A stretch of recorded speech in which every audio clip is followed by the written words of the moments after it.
Hi, this is Russ, half of the dynamic duo that is the Neon Bros. Today's topic is how to buy two homes for roughly the same monthly payment as one. If that doesn't get your client's attention, I don't know what will. If this topic sounds interesting to you, please like this video and subscribe to our channel to get more. We're new, so that will help us a lot and will be greatly appreciated. Most homeowners don't realize that the home equity in their own home is a powerful financial resource for them. The equity can be leveraged to create wealth and generate rental income for them, which leads to additional home sales and commissions for you. I mean, that's the whole point of this. The whole idea behind the Neon Bros is really to get uh, real estate professionals to start looking at regular people who aren't in the market to either buy or sell their homes to be open to the idea of making an additional purchase just for the purpose of improving their financial life. So the best way to do this, I think, is to take a real life example.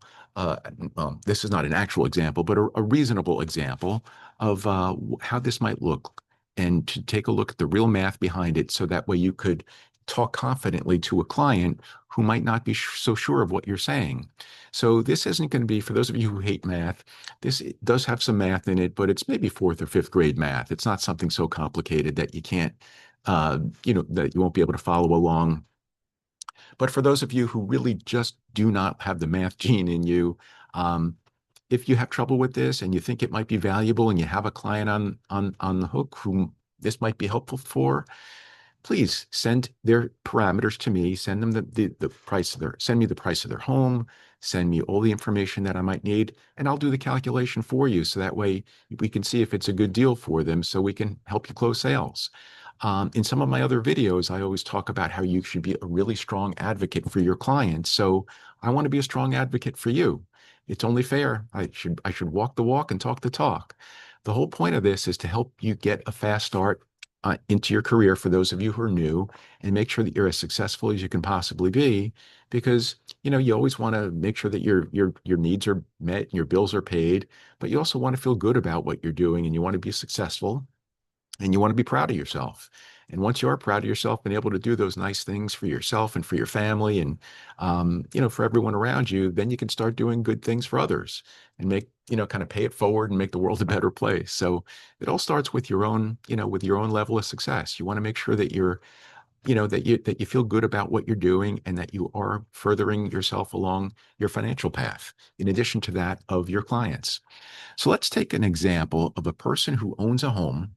And let's say they bought it years ago for $150,000. And at that time, we don't know exactly when they bought it, but at that time they put $30,000 down, which is 20%.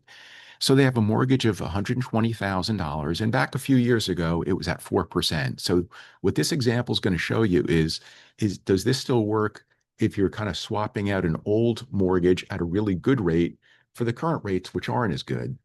And so let's take a look and see what that shows us. So an old rate at 4%, $120,000 equals a principal and interest payment of $573, $573 a month. Taxes and insurance is $850 a month. So we have a total payment of about $1,423. Now we're going to fast forward to today, and you can follow along with me. The home value is now $500,000. So it did really well. If we go back, it was originally $150,000. So this was a number of years ago. And now it's up to $500,000. And the remaining mortgage, we're going to just pretend it's $70,000. So if we were to leverage the equity in their home, we can finance easily. Most lenders will finance at least 70% of the home's value. You could probably find some that'll do 80, maybe even more. But we're going to be conservative here and assume that we're going to refinance 70% of the home's value, which comes out to $350,000. We're going to subtract out the existing mortgage of $70,000, and that's going to leave us equity available of $280,000. We're going to say that doing this loan is going to cost us $10,000. So we're going to be left with $270,000 after paying those fees.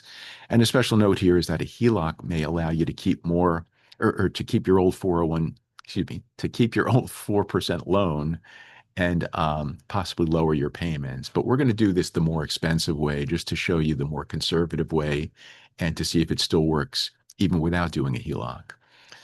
So now the new mortgage. It's going to be refinanced at 6.2%, much higher than 4%. So let's see if that still works.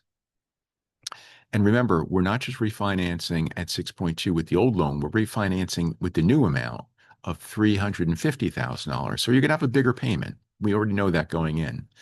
So the principal and interest is now 2144 a month, and that's 350,000 at 6.2. The taxes and insurance are going to stay the same. It's still the same house of 850. So your total new home payment is 2994 per month. So that's a big nut to crack. But now what you'll do is that since you now have this $270,000, what you can then do is buy a rental property to help offset that.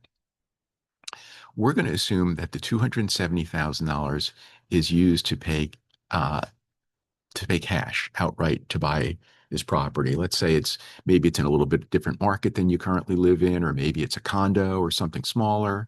But we're going to say that you can find a property for $270,000 and buy it outright.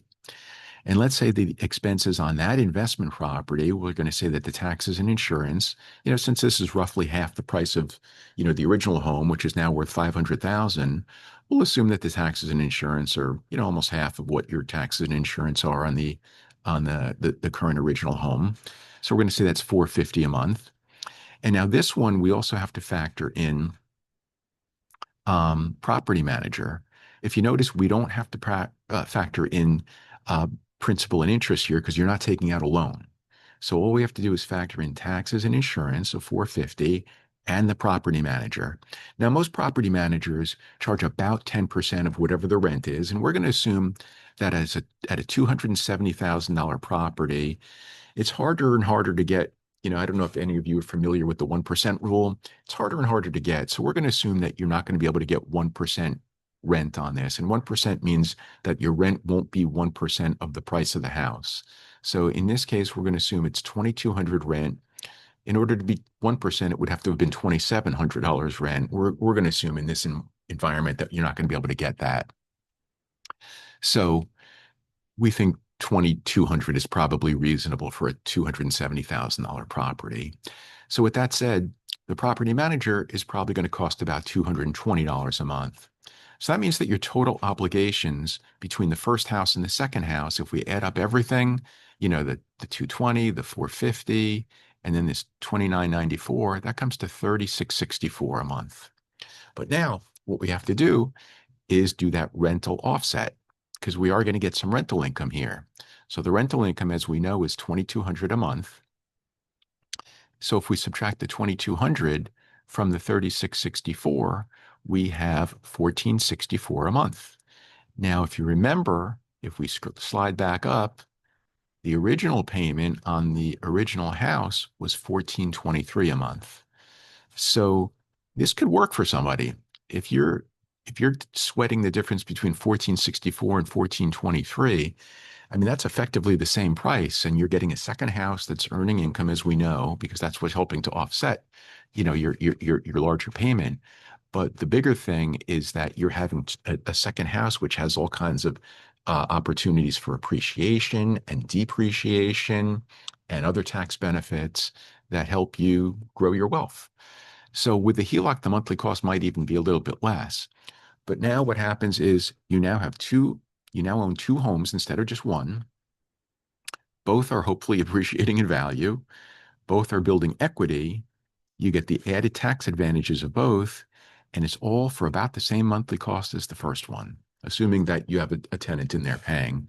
So this would be good for somebody who has, a good strong income because there are going to be some months when a tenant won't be in there. So you have to be able to account for that and to be able to provide for some miscellaneous repairs and expenses and things like that. But for somebody who's had their house for a while and for whom the house seems relatively inexpensive, um, they can start thinking about something like this. And this is the kind of thing that middle class people can do. Middle class is the largest class. There's the biggest number of people in it. But these are the kind of things that middle class people can do. They have equity in their homes, and they have enough equity. Oftentimes, if they've had the home between anywhere, say, from 3 to 15 years, they probably have enough equity to pull this off. So hopefully this will help if you could bring this to the attention of some potential prospects for you, and hopefully you'll get some additional sales here. Again, if you like this content, please like and subscribe, and I'll see you next time. Thanks for watching.